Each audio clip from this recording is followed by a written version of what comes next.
Welcome back. It wasn't meant for publication, the private thoughts of the outgoing UN Middle East envoy, but Alvaro de Soto's end of mission report gives a damning verdict on US involvement in the Middle East. The leaked memo obtained by a British newspaper concludes that American pressure has pummeled into submission the UN's role as an impartial Middle East negotiator, that the international boycott of the Palestinians imposed at the behest of the Americans after Hamas won democratic elections last year was at best extremely short-sighted and had devastating consequences for the Palestinian people.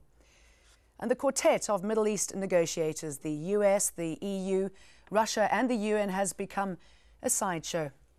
Well, joining us now from New York is the journalist from the British newspaper The Guardian who broke that story, Ian Williams, and still with us in Tel Aviv is Ranan Gissin, and in Ramallah, Qais Abdul Karim. Mr. Williams, this is something that the UN did not want to be made public. What does it say about UN involvement in the Middle East? Well, the reason that the UN didn't want it made public is because it really points the finger to some extent at the previous 2 years of Kofi Annan's regime at the UN, but very devastatingly at the current Secretary General Ban Ki-moon for essentially selling the pass.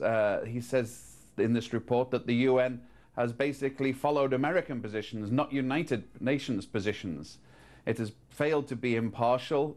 He complains that as a special representative, he was not allowed, except on very brief occasions, to talk to the Palestinian Authority. He was not allowed to talk to Damascus.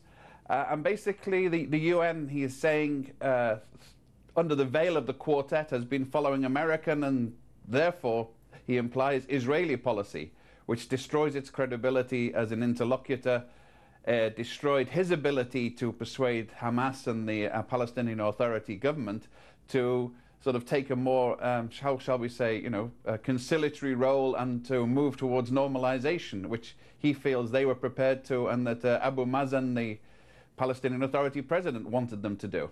Now, he also says that the US support has actually hindered international efforts to broker a peace deal. What did he mean by that?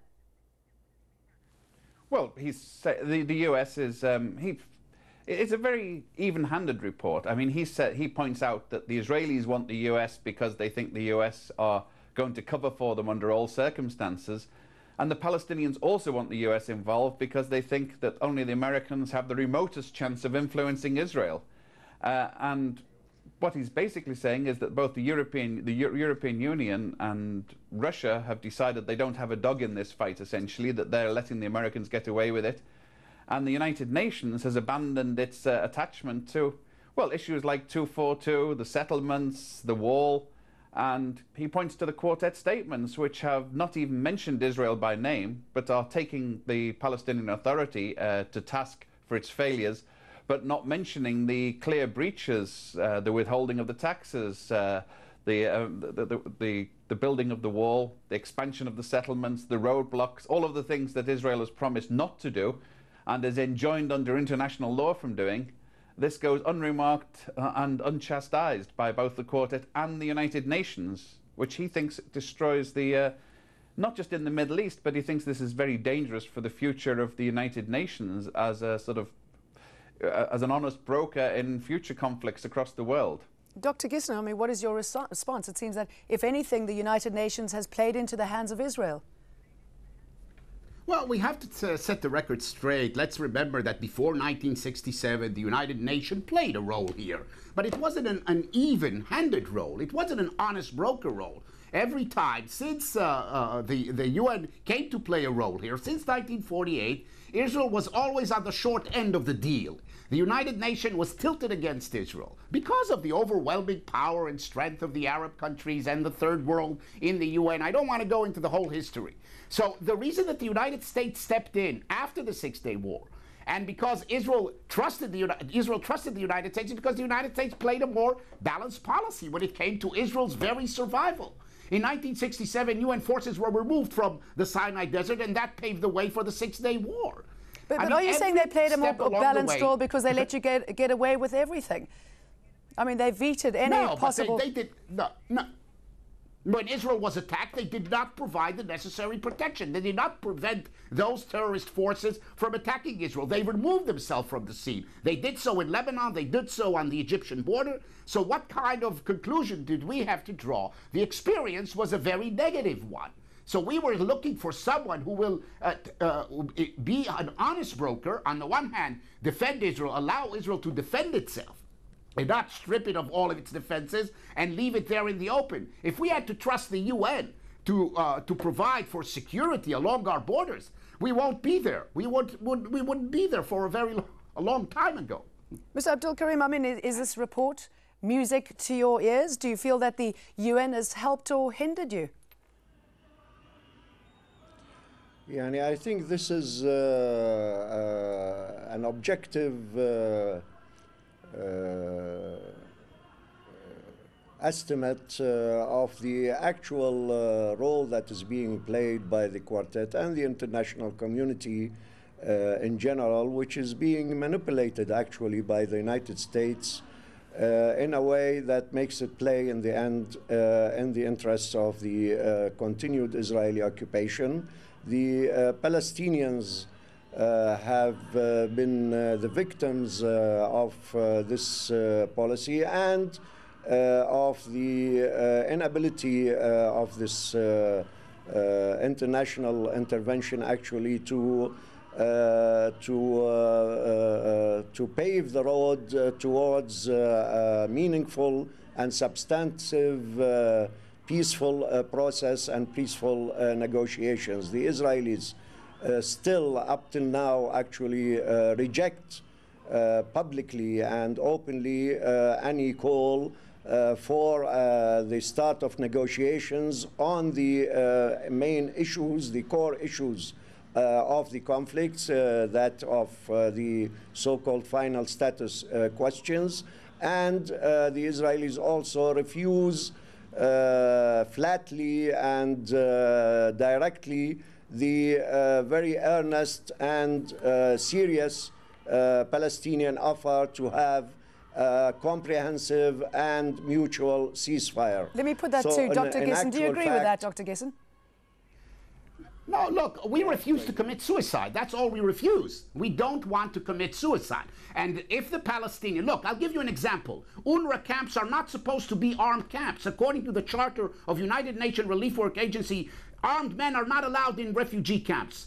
The primordial sin started back in '69 when the Arab League accepted and legitimized putting armed men into Nar el-Bared, into Sabra and Shatila, into all the camps. All the refugee camps became armed camps, launching pads of attacks against us. How do you want to make peace when you use and misuse and abuse the refugee issue in order to perpetuate the conflict?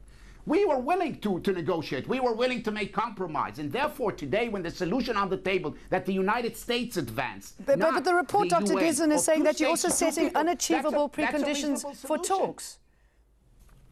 But there's no precondition. The only precondition is Israel's right to exist as a Jewish state. That's all. We have a right to exist as a Jewish state, as a Palestinian have a right to exist as a Palestinian Arab state. We're not meddling in their affair. We're not telling them what kind of a state they should live in. They should not tell us what kind of a state we should live in our ancestral homeland of 4,000 years. Mr. Williams, what impact do you think this report is going to have on UN policy and the way US and Israel deals with the situation? Well, I suspect that it might well be a wake-up call. A lot of the non-aligned and many of the other countries in the United Nations have been worried about what seems to be increasing sort of, how should we say, hegemony of the United States within the United Nations. You know, there's obviously, the United Nations has to engage constructively with the United States. Kofi Annan also tried very, very hard to engage Israel constructively in the United Nations. But there comes a point when this tightrope walk finishes, and if the point of engaging them is to get Israel and the United States to accept the legitimacy of UN decisions, which are that of the global community, of the International Court, for example, that point is lost if instead that you actually adopt their positions and you abandon those decisions and you stop trying to defend 242, the 1967 boundaries, the rights of refugees, the rights of the illegality of the separation wall, the withholding of the dues, all of these things. And I think even more pernicious, Alvaro de Soto in his report actually refers to frequent American attempts through the Quartet to stop any rapprochement between Fatah and Hamas that would lead to the formation of a national government.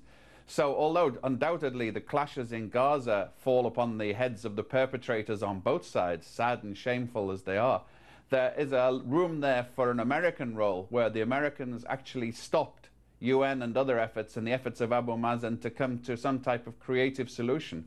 So as it is, you had the United Nations, without a decision, boycotting a popularly elected government in the Palestinian Authority, but it was perfectly all right to talk to an Israeli prime minister who, as we've seen earlier, has almost negative popularity ratings in Israel. So go figure, you respect democracy, but you don't respect the results of democracy. You have UN decisions, but you ignore them because it's inconvenient for one power and its smaller, close friend. Okay, thank you very much for that. From New York, the the journalist from the British newspaper The Guardian who broke that story, Ian Williams.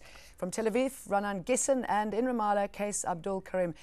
And thank you again for joining us on Inside Story. We welcome your comments and your suggestions. Goodbye.